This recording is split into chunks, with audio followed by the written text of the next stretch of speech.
Thesaurus. And yeah, this is a safe place for you to just kind of coexist with me. We may look really, really different. We may be really different, but it doesn't matter here because you are your wonderful self. I'm my wonderful self, and we're creating this wonderful space known as the Hive, where you can be you, I can be me, we can be everything in between. My name's Nick, and today's video is I was trying to figure out what to do today. I have some cheese sticks which I will eat because I just finished doing some Uber Eats, but I am a writer. If you're new here, I am a screenwriter and a director and an actor, and I do all the arts. But there's this book that was actually opened on my desk right here, and I thought I would read some passages to you. This can be, just reading. You can put this on the background. Hopefully this will make you fall asleep or relax. But if you are a writer, this you might find very, very interesting. This is a thesaurus called the negative trait. The negative trait. Thesaurus. A writer's guide to character flaws by Angela Ackerman and Becca Puglisi.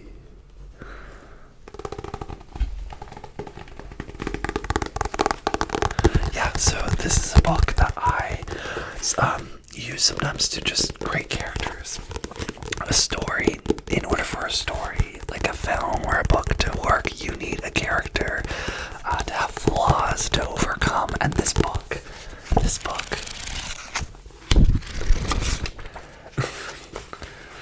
helps break that down and just kind of give you ideas.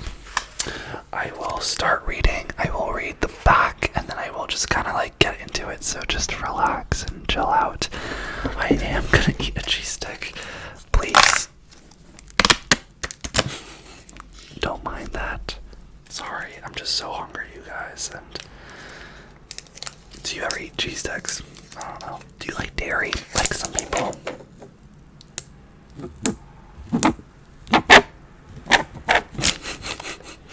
Some people are lactose intolerant. Okay, ready? Cheese stick. Sorry, side note, cheese stick. Do you buy it like this? Or do you peel it?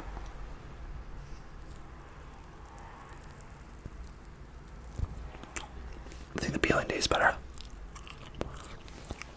Okay. So, on the back it says the negative trait Thesaurus. Building flawed characters that readers will love. Crafting likable, interesting characters is a balancing act, and finding that perfect mix of strengths and weaknesses can be difficult. Not only does a well-drawn protagonist need positive attributes to help him succeed, him or her, but they use him in this. He must also have flaws that humanize him and give him something to overcome. The same is true of villains and the rest of the story's supporting cast. So, how can writers figure out which flaws best fit their characters? Which negative traits will create personality clashes and conflict while making success difficult? So you want that because then that makes your story good, right? You need conflict. So to take character creation to a whole new level, nothing adds complexity like character flaws. Inside the negative thesaurus, you'll find a vast collection of flaws to explore when building a character's personality. Each entry includes possible causes, attributes, behaviors, thoughts, and related emotions. They have, it's pretty good. Okay.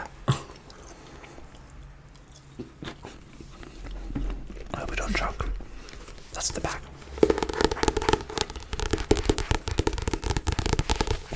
So let's just get into it. So this book, I rated like a 7 out of 10. I read it. It has an intro. And the intro, I'll show you. Okay. So this is the table of contents. So as you can see, there is. How do I do this? There's a foreword. There's how we find characters that appeal. What is a flaw? The role of flaws within relationships, building characters, villains and their flaws. All of this. And what's cool about this book, the reason I actually got it, is that there are pages.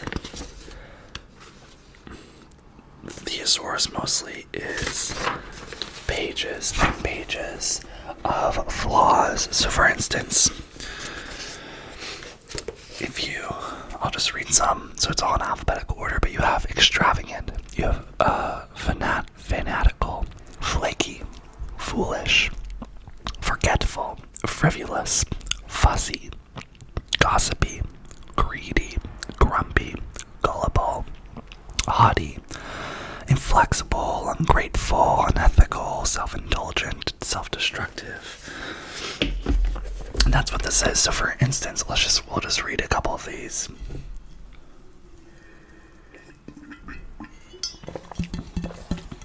And honestly, it'd be cool too if you're not a writer. I'm gonna pick one of these and I'm gonna give you like a couple seconds to think of anyone in your life that has this negative trait. It might be you too. You might have been told it. The cool thing about this, we'll figure out who that person is, and then I will dive into the page and talk about why that person is the way they are. Ready? So, for the first one, I will do it randomly, and I will choose Rowdy. Rowdy. Rowdy. R-O-W-D-Y. Rowdy.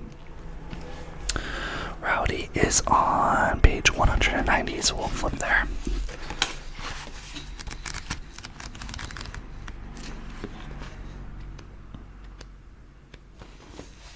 Okay. And just so you can see what it looks like, this is what it looks like. So it will say, it'll give you a definition, it'll give you similar flaws, possible causes, associated behaviors and attitudes on one page, and then on the other it'll say associated thoughts, associated emotions, and all this stuff. So let's just read some. I hope you guys find this interesting, and if not, just relax. So rowdy. The definition is boisterous and disorderly, a nuisance. Similar flaws. So similar flaws are in this book. You can look at the other flaws and see like what they have to. Similar flaws is boisterous, rambunctious,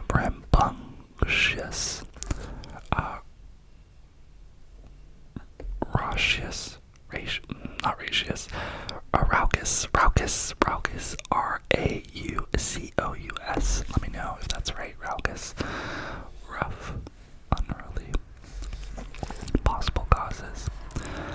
So these are the causes on why someone is rowdy. Immaturity, so they're not mature yet. Poor parental discipline, a lack of boundaries growing up. Is why maybe someone's rowdy.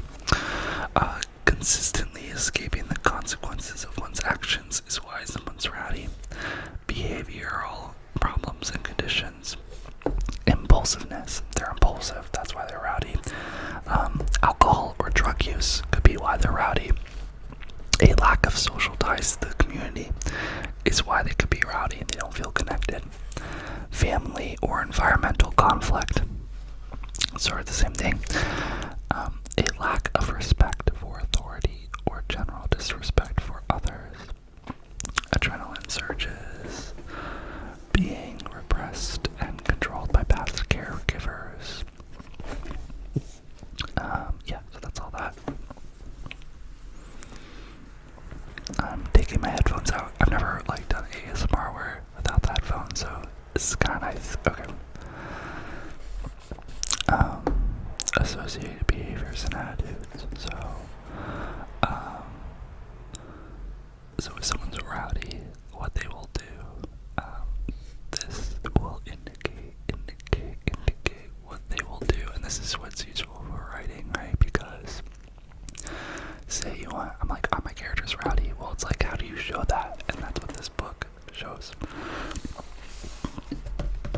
is. So let me just read some.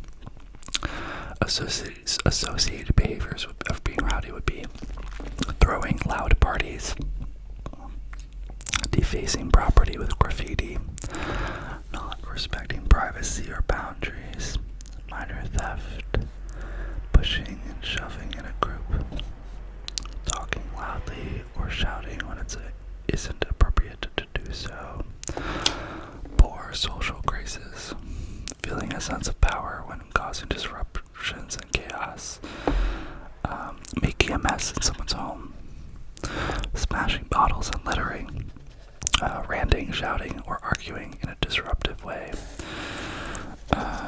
pulling pranks, inciting riots, that's intense, egging or toilet papering someone's house, embarrassing friends or family with one's antics, and there's a ton more, but that's a few. Here are some associated thoughts. Let's crank the music till the house shakes. Is that a siren? It would be hilarious if we stole all the hubcaps of these cars. What the heck is a hubcap? Do you know? Let me know in the comments below. A hubcap. I don't think I know what that is. Everyone's all jacked up after the game. I wonder what would happen if I yelled riot. So those are kind of stupid, but it's supposed to help kind of get in the head, in the mindset of someone rowdy, right? So if you're thinking that, because I don't know if you ever have written anything, but when you're writing, the reason I love writing is it's like watching a movie in your head. It's like reading, but you get to figure out what it looks like and what it feels like and what the characters are doing, and a way for something not to come across cheesy or forced is to make sure that the characters you're writing for, basically that they think for themselves, they have a thought process that we learn about and that you know as a writer and that you tap into, and that's how you drive scenes. Good writing is you kind of know what's going to happen, but you let the characters explore in each scene basically. But this is helpful because, for instance, if I'm like, okay, I want my character to be rowdy, but I don't know what to do. Well, we have all these behaviors, okay, but like what's going to motivate them to do that? These thoughts could help. Associated emotions: amusement, anticipation, eagerness, excitement, happiness. This is cool. So what they also say is like, what are the positive aspects and the negative aspects of having this trait?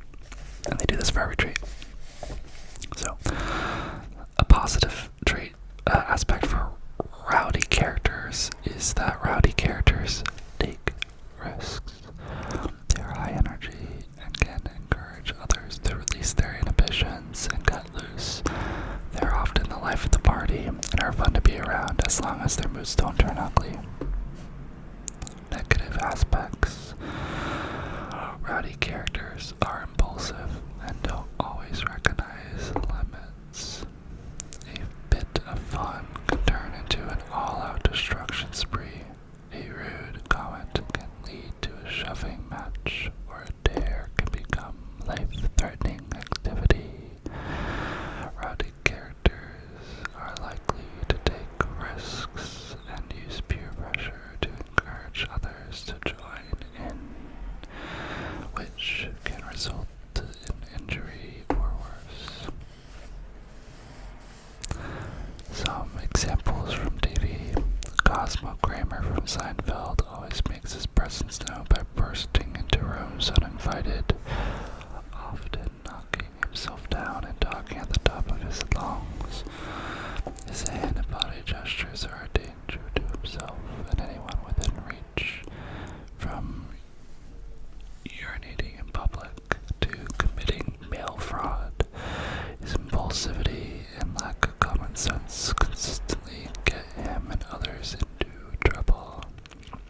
Other examples from literature: Max from Where the Wild Things Are, the Weasley twins in Harry Potter, Joe March in Little Women, Dennis Mitchell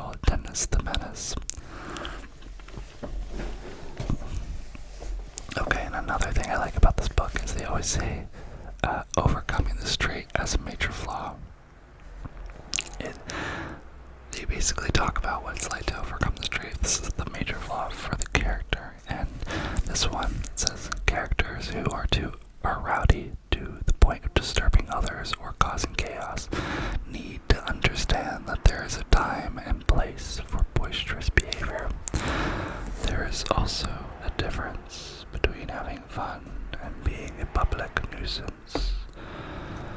Having one's own property vandalized or feeling the hurt and frustration that accompany a loss may make the character more aware of the negative impact of rowdy behavior. Isn't that cool? So it basically tells you, so this is your character. This could, in parentheses, be what your character is going to learn in your story. So for instance, for this, it's saying that rowdy characters are going to, they need to understand that they can't do that all the time. And a way they're going to learn, most likely, is by, losing something or having something damaged because of the rowdiness, and them realizing that, they can't be like that all the time. I think this character trait is actually a big character trait for a character in my next film, Paul. I'm doing a road trip film next, and this is very good, so you know what I'll do.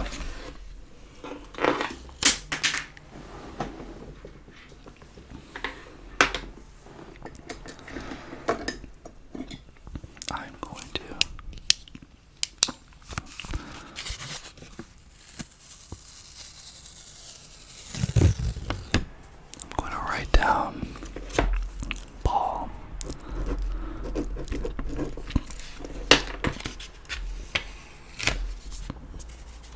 And I'm going to stick it up in this booklet. The last thing in this page, right there, is traits in supporting characters that may cause conflict. So this is cool because this basically tells you what your other characters should have as their character traits to create conflict, because stories is all about conflict. So it says traits in supporting characters that may cause conflict: calm, childish, disciplined, fussy, gentle, haughty, introverted, meticulous, oversensitive, responsible, sensible, and timid.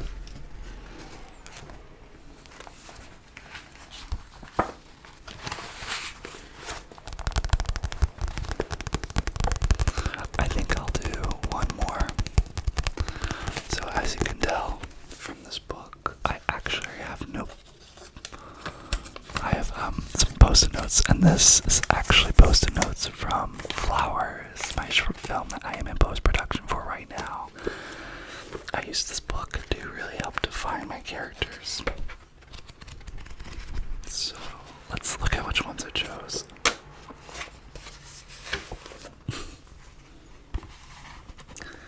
I chose, as you can see, Antisocial. This is the main character trait for Eddie. Eddie is a loner. So let's talk about why someone's antisocial. It says at the top, which is interesting, it says, note, antisocial shouldn't be confused with unsociable, which indicates reserved behavior and reluctant to engage with others.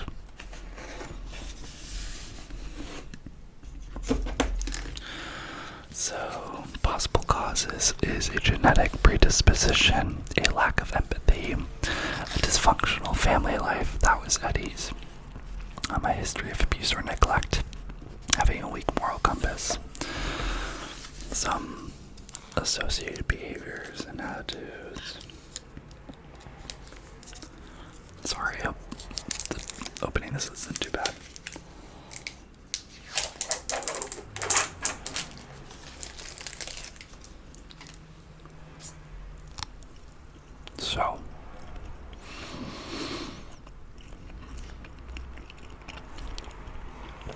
fun fact, cheese sticks are so much better when they're at room temp than in the fridge. Just saying. So some associated behaviors and causes with being antisocial is criminal or gang-related activity. The ones I marked is actually encouraging others to rebel and purposely trying to make others uncomfortable.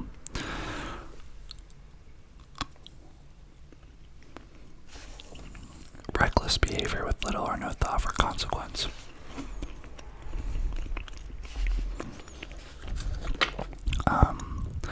Positive aspects of antisocial characters is that antisocial characters, I didn't even say the definition of antisocial, is opposed to social order or the founding principle of society. Opposed to social order or the founding principles of society.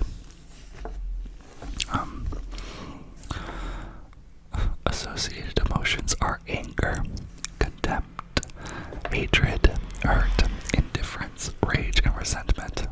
So it's basically indifference or hatred. So what are the positive aspects that you might ask of being antisocial characters? Well, antisocial characters can be charming, though their likability is usually achieved through manipulation and falseness. Because of their lack of guilt, they believe that their choices are reasonable and acceptable and will do things that most other people will never do. So they'll do a lot of things that most people won't do, which is a positive. Negative aspects. Antisocial characters have contempt for social mores and find it difficult to abide by them, making them a danger to themselves and to others. For a variety of reasons, they lack empathy and may feel little or no remorse when they cause harm. Because they see nothing wrong with their choices, it's hard to persuade antisocial characters to seek help. Their behavior is often a continuation of what has been done to them, so unless it's corrected, antisocial individuals are likely to continue the cycle of hurt and abuse. Sounds like they bully. Some examples from film. Alex DeLarge, A Clockwork Orange, has no regard for the rules of society. He commits heinous and violent crimes with no sign of remorse, and even continues his antisocial behavior in prison. Other examples from film are The Joker, The Dark Knight, T-Bird and his gang, The Crow.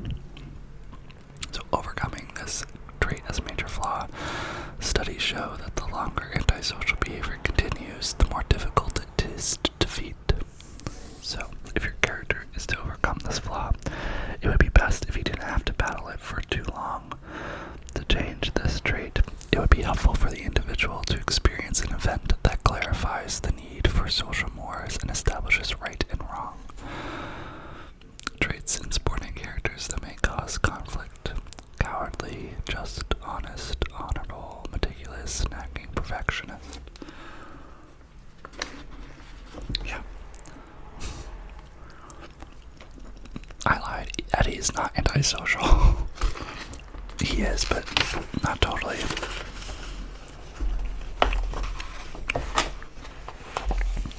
I have judgmental. That's an interesting one. I have macho. I have pessimistic. So,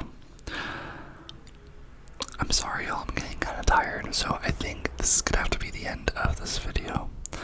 If you found this book interesting, and if you kind of liked hearing this, let me know in the comments for part 2, and I will do another part 2, but I just thought it'd be interesting. I know there's some writers out there, so I just thought I'd share you this book, and yeah, I hope that you sleep well or have a great night or day, and yeah, I hope you're doing really, really well, and lots of love to you, and